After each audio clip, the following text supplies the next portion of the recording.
Final question from Mate is around something I've said about journalism becoming a more collaborative task, especially between journalists and the audience. And you ask, will journalists have a new role? Will they have to incorporate any new skills? Yes, yes, and yes.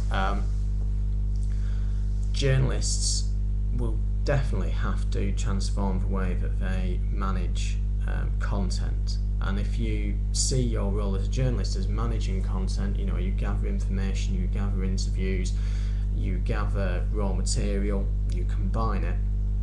Now you've got extra elements to that. You have to manage contributors, you have to manage a whole variety of sources that you wouldn't otherwise have access to. You know, in a passive sense, traditionally journalism has been proactive in terms of, here's a story, look at my contacts book, let's go out there and find out what people are saying. And generally those contacts tends to be quite mainstream, you know, union representatives, organisational representatives, MPs, advocacy groups, special interest groups.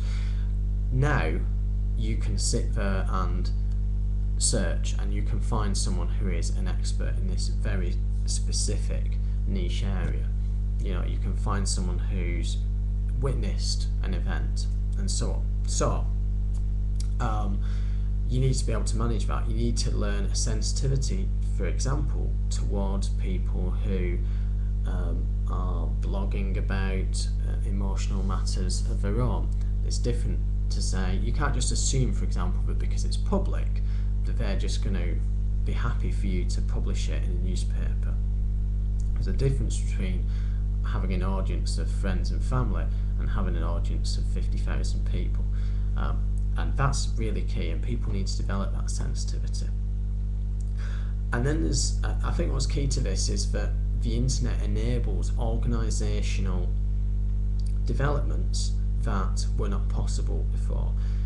If you read Claire Shirky's book,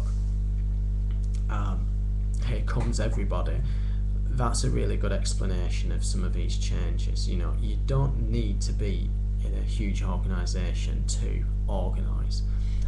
You need a Facebook group, perhaps. You need a blog, perhaps. You need a Twitter account even. Very easy to quickly mobilise and quickly do things. It's easy to organise around an issue. And journalists need to be able to do that too.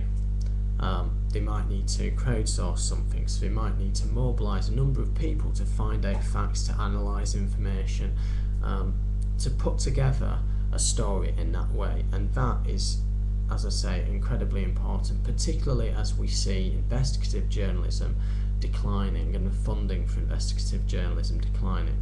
So if we can't pay people, if we don't have the money to pay people to investigate stories in depth, then we need to find a different economic model to maintain those investigations, and that might be distributed manpower, saying instead of having 2 people spending a month full-time investigating something, we have 200 people spending an hour a night or whatever. So those kinds of economics come into it, and if you feel passionately about investigative journalism in particular, I think that organisational role becomes increasingly important. Journalists really need to do that.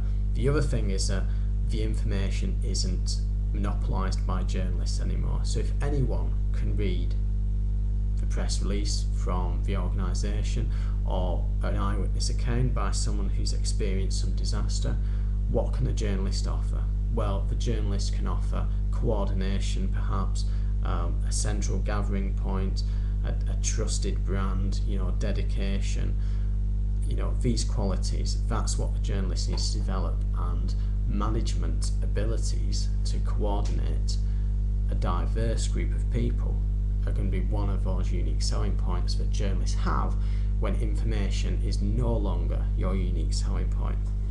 I think I've been passionate enough about that point.